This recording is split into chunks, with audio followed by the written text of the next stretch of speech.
आप सोचिए paper leak कितना बड़ा उद्योग है और आप कहते हैं आवाज उठाना गलत है। आज मैंने बहुत हिम्मत की, जब मैं यहाँ आ रहा था तो तमाम टीचरों ने मुझे कहा कि आप लीडर ऑफ अपोजिशन के साथ देखेंगे। ये कैसा डर है? मैं इस डर को भी तोड़ने आया हूं कि हम सब मिलकर के अगर देश हित की बात होगी, पेपर लीक की बात होगी, तो हम ये आवाज उठाएंगे। और बगावत किसको करनी है? ये हक की लड़ाई है तुमसे और ये हम हक लेकर रहेंगे। आज आपने बात सिस्टम की क्या है सिस्टम?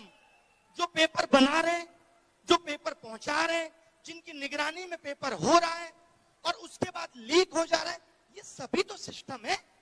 और आप कह रहे सिस्टम फेल हो गया। कहने का मतलब है कि तुम जिन लोगों को जिम्मेदारी दे रहे हो वो जिम्मेदारी ठीक से निभा नहीं रहे और तुम क्या कह देते हो? सिस्टम फेल हो गया। रेल अच्छी दौड़ रही है तो सरकार को श्रेय चाहिए। सब कुछ एवरीथिंग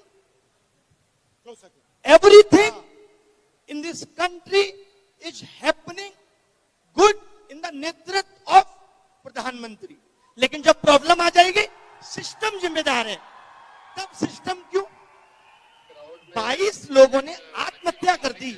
क्या देश के प्रधानमंत्री, शिक्षा मंत्री की संवेदना नहीं थी? इस पे नहीं आनी चाहिए थी? ये दर्द देश के लोगों का नहीं है? इन कैमरों से पता चल रहा है कि कैमरा हर जगह पहुंच रहा है, पेपर लीक नहीं पकड़ पा रहे आप। यानी आप जहां चाहते हैं वहां आपका कैमरा पहुंच जाता है और जहां नहीं चाहते, अब आप कह रहे रीनीट करा तो लिया। ये तो वही बात हो गई, एक चोर 10 साल में 80 चोरी करता है, एक बार आपने उससे चोरी किया हुआ धन छीन लिया, बस काम खत्म हो गया। ये कैसा न्याय है साहब? एक इंसान को भूख सिर्फ रोटी की नहीं है, उसकी पूरी आगे आने वाली पीढ़ी इस पेपर लीक से प्रभावित होगी। मैं ये मानता था, राहुल जी आपके सामने कह रही हूं कि my PM is very visionary. ये कैसा विजन था कि हम नकली डॉक्टर बना रहे हैं, हम नकली इंजीनियर बना रहे हैं और फिर हम आगे आने वाले 10 साल पे इस पे चर्चा कर रहे होंगे फला पुट टूट गया और ऐसा होना शुरू हो गया है। ये क्यों हो रहा है? क्योंकि हम पेपर लीक नहीं रोक पाए। आप बात बात पे कहते हैं कि नेशनल सिक्योरिटी पे खतरा है और जो बीएसएफ के एग्जाम में पेपर लीक से बंदा पहुंच रहा है, असली खतरा तो ये है नेशनल सिक्योरिटी पे।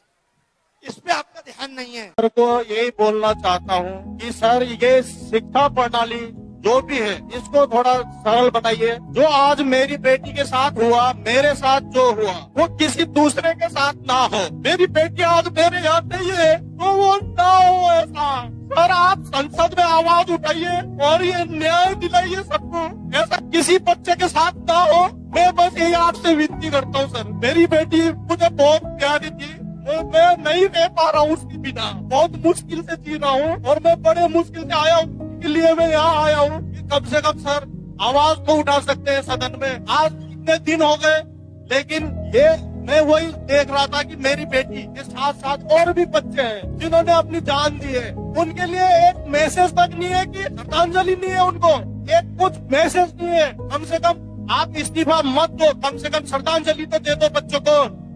मैं बस सर ज्यादा तो कुछ कह नहीं पाऊंगा, मैं आपसे थोड़ी